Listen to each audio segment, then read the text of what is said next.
સૂતા પહેલાં કોઈ પણ નેગેટિવ બાબતે વિશે વિચાર કરશો નહીં, કારણ કે સૂતા પહેલાં 10 મિનિટનો સમય ખૂબ જ સંવેદનશીલ હોય છે અને જાગ્યા પછી ઓછામાં ઓછી 15 મિનિટનો સમય ખૂબ જ સંવેદનશીલ હોય છે. આ દરમિયાન તમે જે પણ વિચારો છે તે વાસ્તવિક રૂપમાં થવા લાગે છે. સૂવા માટે પથારી મુલાયમ અને આરામદાયક હોવી જોઈએ. ચાદર અને ઓશિકાનો રંગ પણ એવો જ હોવો જોઈએ જે આપણા મનને શાંતિ આપે. રાત્રિનું ભોજન સૂવાના 2 કલાક પહેલાં કરી લેવું જોઈએ અને કોશિશ કરો કે રાત્રિનું ભોજન સાદું અને હળવું હોય. તે પછી પ્રાણાયામ કરવું અને છેલ્લે શવાસન કરીને સૂવું જોઈએ. જે વ્યક્તિ સવારે જાગીને પોતાની પથારીને સાફ નથી કરતા તેમના પોતાના જીવનમાં ધનનો અભાવનો સામનો કરવો પડે છે. કોશિશ કરો કે ઘરમાં કોઈ પણ બંધ ઘડિયાળ દિવાલ ઉપર ન રાખો. જે ઘડિયાળ કામ ન કરી રહી હોય તેને ઘરમાં ન રાખો. નવી સાવરણીનો ઉપયોગ હંમેશા શનિવારે જ કરો. ઘરમાં હંમેશા 4-5 રોટલી વધુ બનાવવી જોઈએ. તેનાથી માતા અન્નપૂર્ણા પ્રસન્ન રહે છે અને ઘરમાં આર્થિક સ્થિતિ પણ સારી રહે છે. ઘરમાં પૂજા કરતી વખતે કપૂર અવશ્ય સળગાવો. તેનાથી નેગેટિવ ઉર્જા દૂર થાય છે. ઘરમાં ક્યારેય કરોળિયા ન થવા દો, નહીંતર ભાગ્ય અને કર્મ બંને બગાડવા લાગશે અને દરેક કામમાં બાધા આવવા લાગશે. પૂજાના સમયે દીવાની જ્યોત અચાનક ઝડપથી બળવા લાગે છે તો સમજી લેવું કે તમારી પૂજા સફળ થવા જઈ રહી છે અને ભગવાનની કૃપાથી તમારા દુઃખના દિવસો જલ્દી પૂરા થશે. ઘરની ઈશાન દિશામાં એટલે કે ઉત્તર પૂર્વ દિશામાં ક્યારેય ચંપલ ન રાખો. તેને ભગવાનનું સ્થાન માનવામાં આવે છે અને તેમાં બૂટ અને ચંપલ રાખવાથી દુર્ભાગ્ય આવે છે. સ્ત્રીઓએ દરરોજ સવારે અને સાંજે તુલસીને પૂજા કરવી જોઈએ અને તેમની સામે ઘીનો દીવો પ્રગટાવવાથી સુખ શાંતિ આવે છે. જ્યારે રાત્રે ઘરમાં પ્રવેશ દ્વાર પર સરસવના તેલનો દીવો પ્રગટાવવો જોઈએ. તે સુખ અને સમૃદ્ધિને પ્રોત્સાહન આપે છે અને દેવી લક્ષ્મીને પ્રસન્ન કરે છે. દક્ષિણ કે પશ્ચિમ દિશામાં પૂજા રૂમ બિલકુલ ન બનાવો.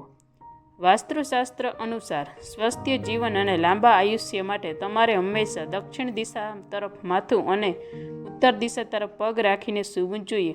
આ દિશામાં માથું રાખીને સૂવાથી વ્યક્તિને ધન, સુખ, સમૃદ્ધિ અને કીર્તિ પ્રાપ્ત થાય છે. સંધ્યા સમયે તથા સવારે નાહીને ઘરમાં અવશ્ય દીવાબત્તી કરો. ઘરમાં તૂટી ગયેલી અને બિનજરૂરી વસ્તુઓ ન રાખવી જોઈએ. તેનાથી ઘરમાં નેગેટિવ ઉર્જા ઉત્પન્ન થાય છે અને તમારા દરેક કામમાં સમસ્યા ઊભી થાય છે. ઘરમાં કાળા અને જાંબલી રંગનો ઉપયોગ ન કરો. આ પ્રકારના ઘરમાં પડદા કે દિવાલનો રંગ ન હોવો જોઈએ.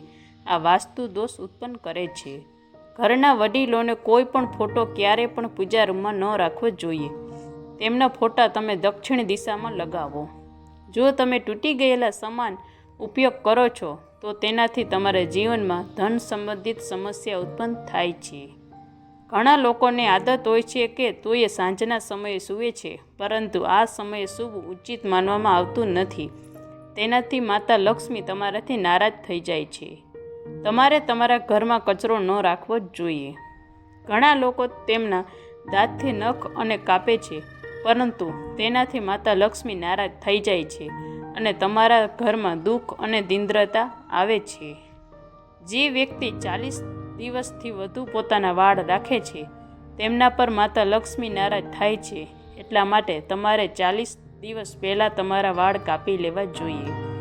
તમારે તમારા સગા સંબંધીઓ સાથે ખરાબ વર્તન ન કરવું જોઈએ. તેનાથી ધનની દેવી માતા લક્ષ્મી નારાજ થાય છે. મહિલાઓએ ક્યારેય પણ ઊભા રહીને પોતાના વાળ બાંધવા જોઈએ નહીં. જે વ્યક્તિ સવારે સૂર્ય ઉગે ત્યાં સુધી સૂતા રહે છે તેમના પોતાના જીવનમાં આર્થિક સંકટનો સામનો કરવો પડે છે. ઘણા લોકો મંદિરનો દીવો ફૂંક મારીને ઓલવી દે છે, પરંતુ આવું ન કરવું જોઈએ. તેનાથી માતા લક્ષ્મી નારાજ થઈ જાય છે. હાથ ધોયા વગર ક્યારેય ભોજન ન કરવું જોઈએ. ભોજન કરતાં પહેલાં ભગવાનનો આભાર જરૂર માનવો જોઈએ, જેના કારણે તમારા ઘરમાં ક્યારેય ધન અને ધાન્યની કમી નહીં થાય અને માતા લક્ષ્મી ઘરમાં વાસ કરે છે. તમારા ઘરમાં કરોળિયાના જાડા થોડા દિવસે સાફ કરવા જોઈએ. ઘરમાં જાડા હોવાથી માતા લક્ષ્મી નારાજ થાય છે.